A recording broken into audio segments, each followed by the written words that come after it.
it is important, and I vote because it's the right thing to do.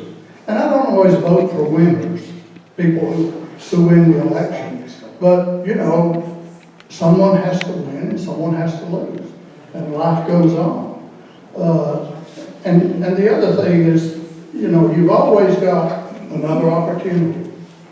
If you don't like whoever's running your city or your county, there'll be an opportunity to send them home. And that's what, and in order to do that, you need to be informed of what's going on, where your money goes, what do they provide for the taxes and all that. I know a lot of people who won't vote simply because they just think it's a waste of time. Well, it's not a waste of time, because if everyone got out and voted, think how our world would be now, our country would be now. I was going to say our city, but I hope we vote for the same people. Okay. I think you have a duty to vote. I have a duty to vote. I wouldn't run for county commissioner if I didn't think that I could do something to better my community. Okay, you really want to do something for your community to do this, because it's not just one meeting a month. It is a full-time gig. And you got to be prepared for that.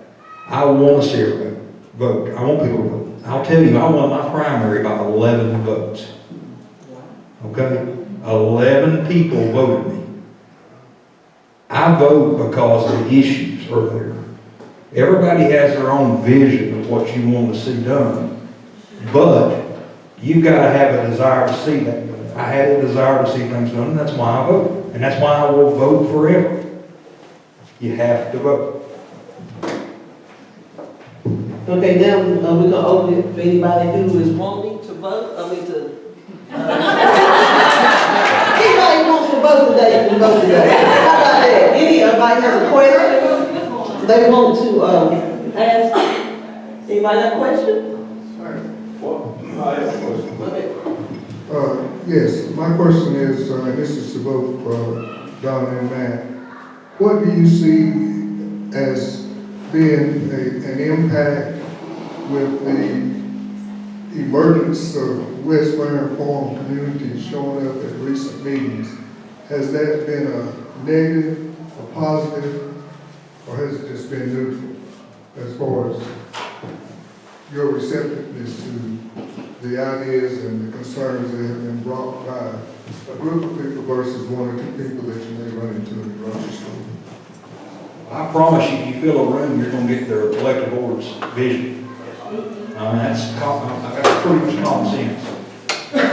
The bigger crowd speaks power a lot of times. And you want to see something, let the people from the lake show up. Or if you have an issue you want to take to your community, you can't just speak out here. I've sat in county commissioners meetings where we have a TV screen. Luckily, there's someone filming us, and McDowell News is there, but there's no one else in the room. You hear me? No one else. And we're making decisions that affect everyone. If you've got something that's pressing, you come and speak at a meeting. That is your right. At city council meetings, we're either full and don't have any seats, or it's just Louis. I'm serious. I mean, and you know, that I'd like to think, well, we're doing a pretty good job. If nobody comes out and complains, well, they don't come out and congratulate you either. But yeah, and you mentioned, does anybody in here want to vote? You actually can vote now. Till Saturday week. But anyway. What about we make the community forum came? Oh, I'm sorry. Yes, that was the question. Well, look around you. I mean, I don't know too many meetings I go to that has this many people that's involved in the meeting and actually do something. I mean, I saw your breakout, you know, where you're going to go into committees, but it is something that's for the community, and they take pride in it, just like, in the eastern part of the city as well. Look what you've done here. I guess the garden out there, and people receiving the fruits of that labor. This meeting, helping to find out what's needed in your community. Not let other people tell you what you need in your community. You need to be able to tell your governing body what you need.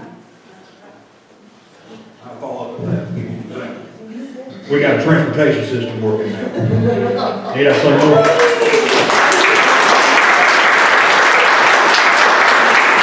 I gotta figure out how to pay for it. That's my job. And that comes from this forum, for those who don't understand that this is some of our work. Okay. Thank you. Thank you, Paul.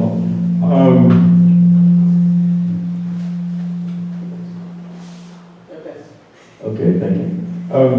I have a question. I don't think, maybe Matt, you can talk to primarily Don, maybe some of your colleagues can speak to it. I grew up here, and I'm speaking primarily of West Marion and in the Black African American community. I've asked questions before, and I know it affects the county and also the city, how our community, when I say community, was so economically depressed, even throughout the county with jobs leaving and so forth. But when I left, there were, we even had a white businessman called Shorty's store. We had Buell's Snack Shop, Carson's Grill, Hilbert's, and James Williams Produce. And when I come back, not only is that gone, but our community is divided by a street. I mean, it could have been done differently, and it still can be done to bring back our rec center that was just destroyed or given part of the meal, to where we have no community baseball. These are the things that I grew up with. Some of the mentors that are here that helped us grow, as having places and things to do in a community that is depressed, with not having outlets of things to do. You don't have to go to the Y, because we had a community center, or we had a rec center. And so I'm just wondering, has someone addressed those issues to say, you know what, this was done to their community, and we have been taking responsibility to try to lift that up. I mean, there are economic dollars that are available through federal funding for communities like ours that have been economically depressed and put in that kind of position. So if you would speak to how do we go about addressing that? Yeah, we can vote, but we may not have enough votes to have an impact. But if we get a referendum or maybe a platform to say, hey, that school is just sitting right over there. They're not using that land, that property. It was there before. There was a gymnasium. There are things that can be done to uplift us. And you can't say that the economic dollars are not there, because why would Zaxby's come here? Why would Burger King and McDonald's, out of all the places in Marion, move right to the foothill of that black community and Ingles? So I'm just wondering, because I grew up here, went away in the Air Force about 21 years and come back, and to me it was just depressing to see how it was bitter, because it was like it was almost done intentionally and purposely. That hurt, and it still hurts. So if there's someone can speak to how we go about addressing that, and how we go about lifting that up. Western Forum is a good avenue, but if you would speak to that, I would appreciate it. Thank you. Sure. The forum is a great conduit to that. And like you said, you gotta get out and express your opinion and vote, and you gotta go to meetings. And, if you come to city council meetings and keep coming to the meetings, at some point we'll listen to you. And hopefully it'll be the first or second. But I understand what you're saying, having grown up in a depressed area as well. We collect, and Heather could tell you how many millions of dollars she has received, the city has received through grants and federal programs to help different organizations and different problems. The cleanup of the plant over there is a fine example. I don't know why they did the streets the way they did. I wasn't here then, I wasn't a part of that. I do know they've cut some streets up and gone through people's property.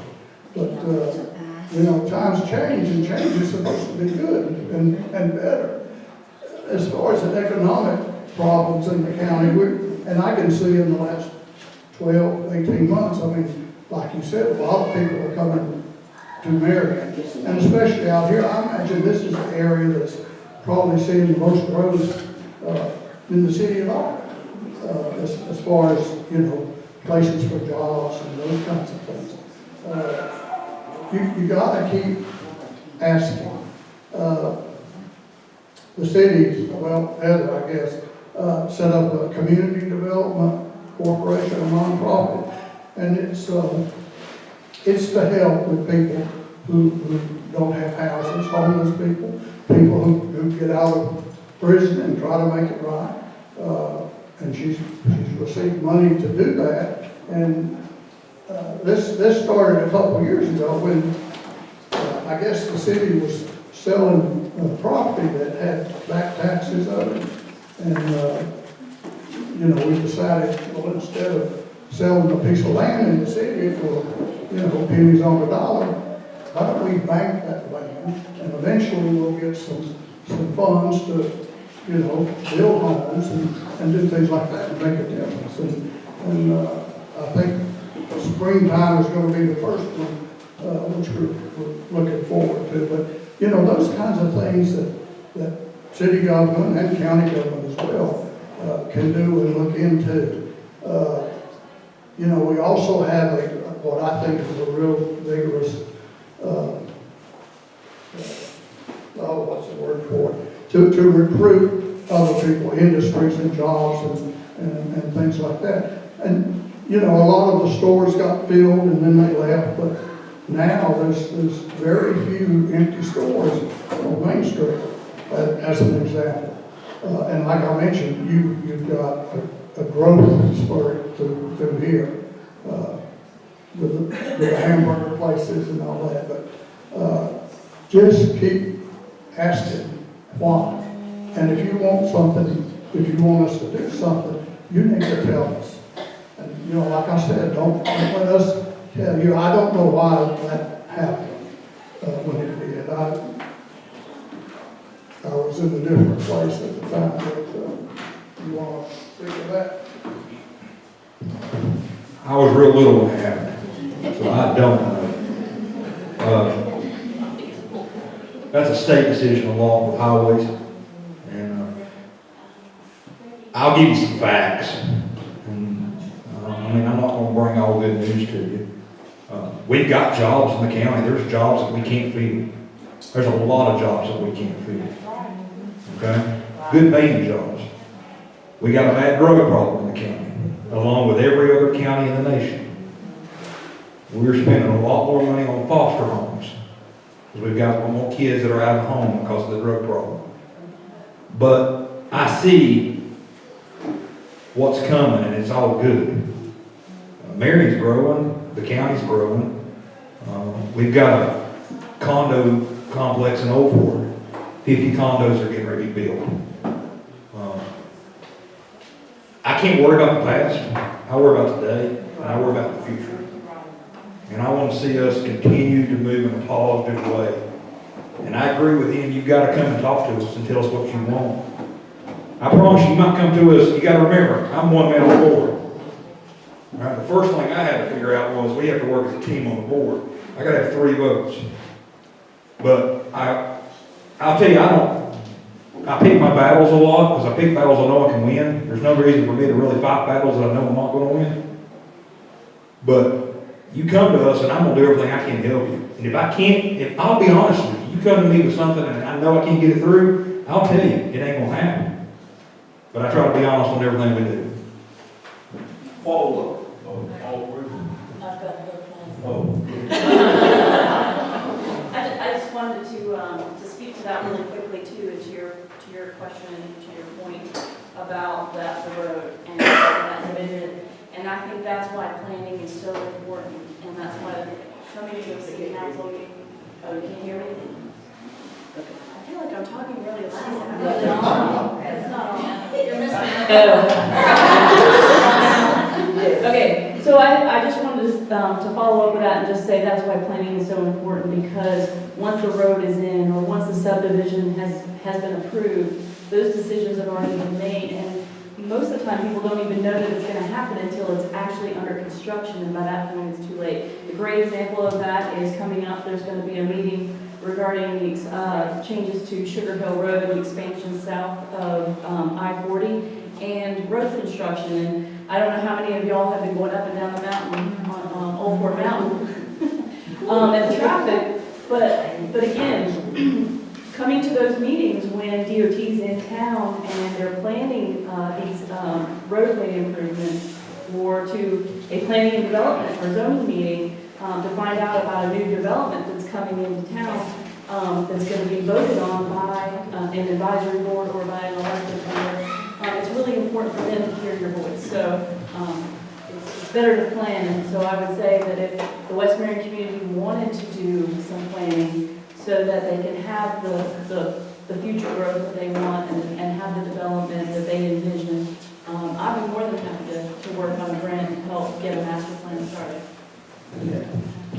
Heather, I just wanted to thank you, and thank you for addressing it. But Matt, one of the things that I want to say it in the most dignified way. Do not dismiss about not worrying about the past, because until you walk in these shoes or with this tan, let me tell you, it's important to pay attention to the past. It's important to learn from the past, because you inevitably will repeat the past if you don't. So with that, thank you. Okay, let me speak on why it happened. The only reason I know why it happened is because I was at a city council meeting and I asked somebody. So I talked to Everett Clark, who was here when it happened. And it was that the bypass could either go around East Marion or straight through West Marion. It was $43 million to go around the other way and 20-some million to come straight. So it was more feasible for them to come straight, not to, say it was the right thing to do, but it come down to the almighty dollar. So that's why they chose to go this way. But the only thing they didn't do was give us our bridge to connect us. And as the coordinator of the forum, I'm already on it, so we're not.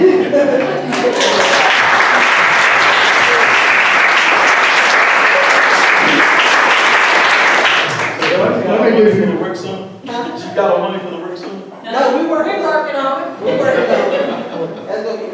Mine's really easy. You mentioned our tax rate. I just wondered if you knew where we stood rate-wise with the other 99 counties in the state. About the halfway mark. Really? I know. I know. You want to tackle that here? No, sir. It was just a number question. I have another question.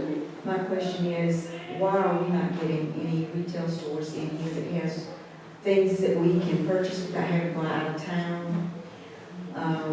Even our Walmart, it shelves are empty, go to other Walmarts.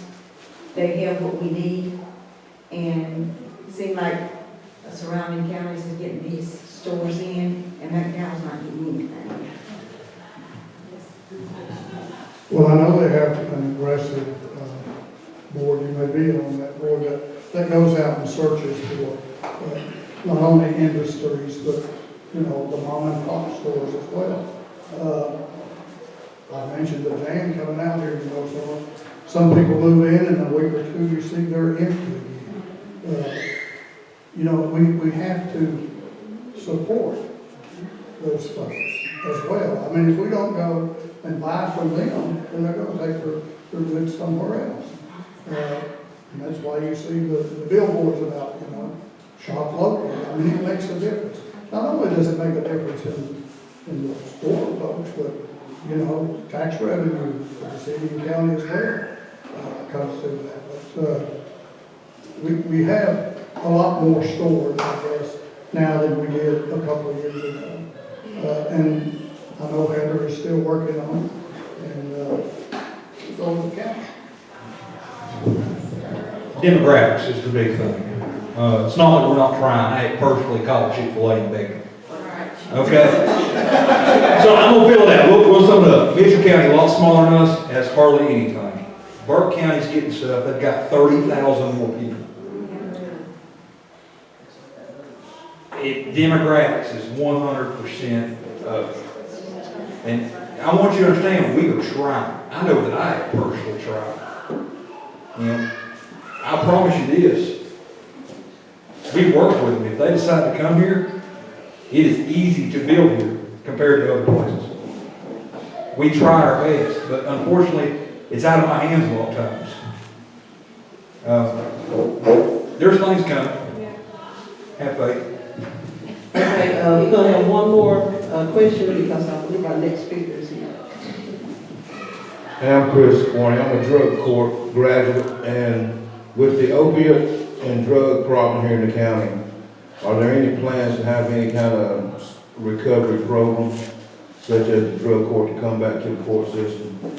Because the jails are getting full, and over half of them are addicts, and they're there for the crimes that they've committed for their use, you know, because you're not going to get any type of recovery by incarcerating addicts. So you see any kind of programs that y'all talk about because of the opioid and overdose? We're in the process working with the Association of County Commissioners.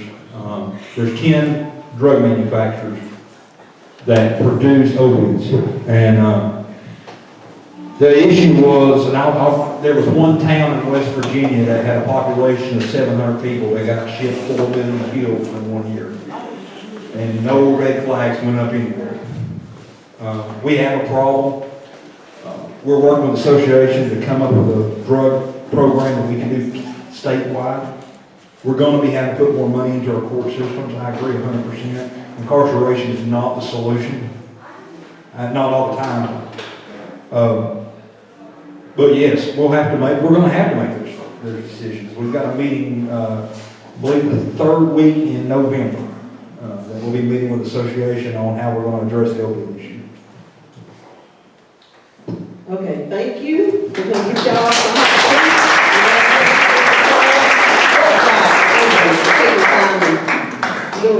So now we have, let's see here, this Julie Hart.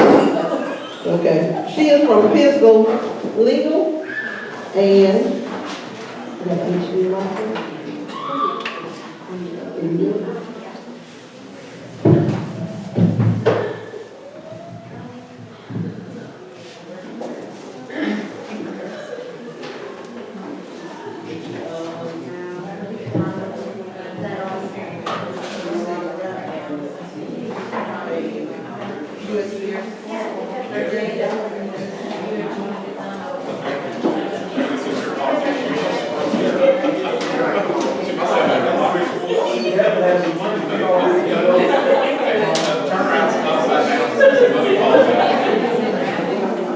Okay, let's get back to the case and Hayes give her a minute to get it set up. So she is Julie Hart, I can't say her name. Horrocks, okay, Horrocks. Okay. And she's gonna talk about, examples of voting suppression practices and how nonprofits are addressing these issues in North Carolina. While we wait for this to come up, thank you all for having me. I apologize, I was late, I got stuck in traffic, did not account for that the way I should have. I'm a co-directing domestic violence attorney at Pisgah Legal Services.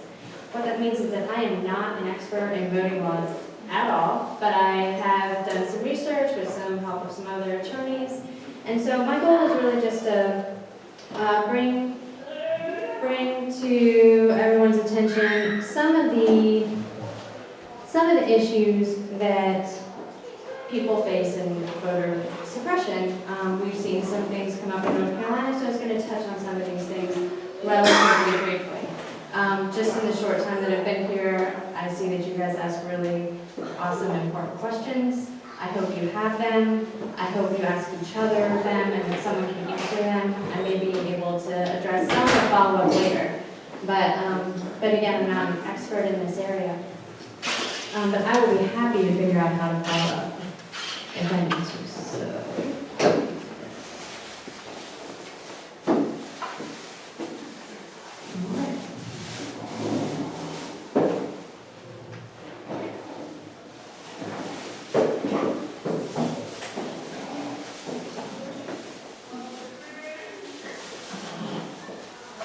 So I'm going to go through things pretty quickly. You're not going to read everything on the slide. It's not going to be helpful to you for us all to sit here and read through everything. But I wanted to bring up a few different topics. One of them I think is pretty important. That's criminal voting rights. So in some states, a lot of these things vary state to state. In North Carolina, criminals, including felons, can vote after they've been released, but also after they've been released from parole and probation. That's not true in every state. Some states allow people to maintain their right to vote prior to the time they finish probation. And some states, even like Vermont, Maine, and California most recently, allow people to vote even during incarceration. That's important. We know that people sometimes are incarcerated for long periods of time. Sometimes it's for drug addictions and other kinds of things. And we know that our jails are full of people who are disproportionately incarcerated. I think that is not fair with regard to race and other factors in the morning. So that's one thing I wanted to bring up. Another thing I wanted to bring up was the voter ID laws that have come up a lot recently. The purpose of voter ID laws, as presented, is to prevent voter fraud. There really hasn't been a lot of instances that people can point to of actual voter fraud. There are cited studies. Those studies have been debunked for the most part. Different types of attempts at restricting voter rights require photo IDs, or just request voter IDs, which not a requirement, but still kind of can be a barrier to voting. Prohibiting other IDs that are non-photo IDs, requesting those.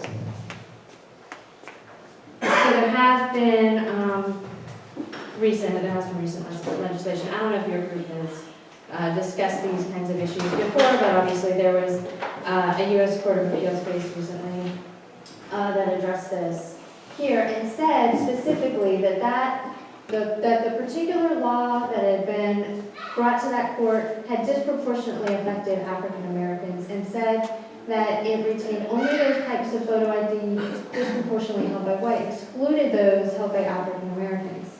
And they listed an example. Absentee ballots, they found that there was some more fraud, but they didn't require photo IDs for that kind of ballot. So that's the kind of thing they looked at. They had a very strict view of what they thought would be necessary to require some kind of photo ID, and they found that the law did not meet that strict scrutiny. And so that was shut down. So in North Carolina, voter restrictions that recently went to that Court of Appeals case are no longer enforceable. That includes prior restrictions on photo ID requirements. There were limits on pre-registration for like teenagers who were getting to be the age to vote. The elimination of same-day registration was shut down. Restrictions to early voting, some of that was shut down and out of precinct voting. There is an exception I just wanted to raise. For first-time voters who at their initial voting registration did not provide photo ID or their social security number or any other valid ID can be required to show some kind of identification as not photo ID when they go to vote. And you can see down below there are some examples of, let me take this off, of forms of ID, utility bills, bank statements, things that have your address on it. But they don't have to be photo IDs. Anybody need to ask a question or stop me so far? Hey. So just to make sure I'm clear, if I go to the polls, somebody asks me for my ID, I don't have to do it. As long as you have done what you need to do and met this requirement of not being a first-time voter who did not provide those other forms of ID when you registered. Yep. In Bunk Up, huh? That's not good. What? Not providing an ID when you go to the voting poll.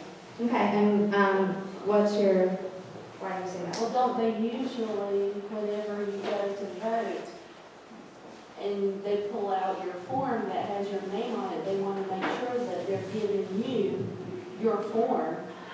But you don't have to provide a photo ID driver's license when you do that. You will not be asked in our county election votes.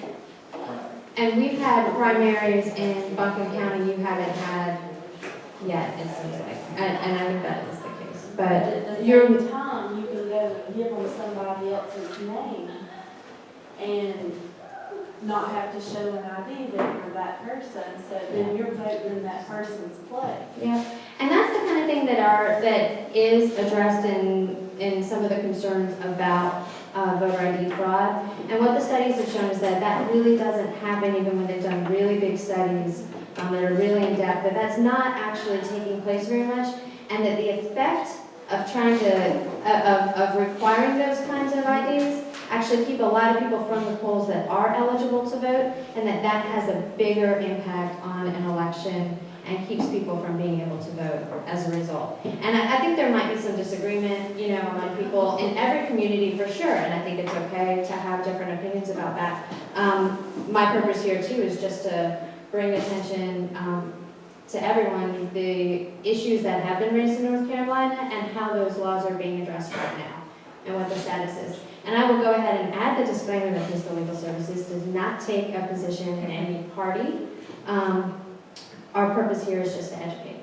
And Fiscal Legal Services does represent all people, people of poverty. And I'll go back, I wanted to be fast so that, because I know I'm late and I know people want to get out of here and don't hear everything about PISCA. I'll go ahead and add that we work in a number of counties to bring people access to health care, another political issue that a lot of people have different opinions about. But our purpose is to bring access to health care, access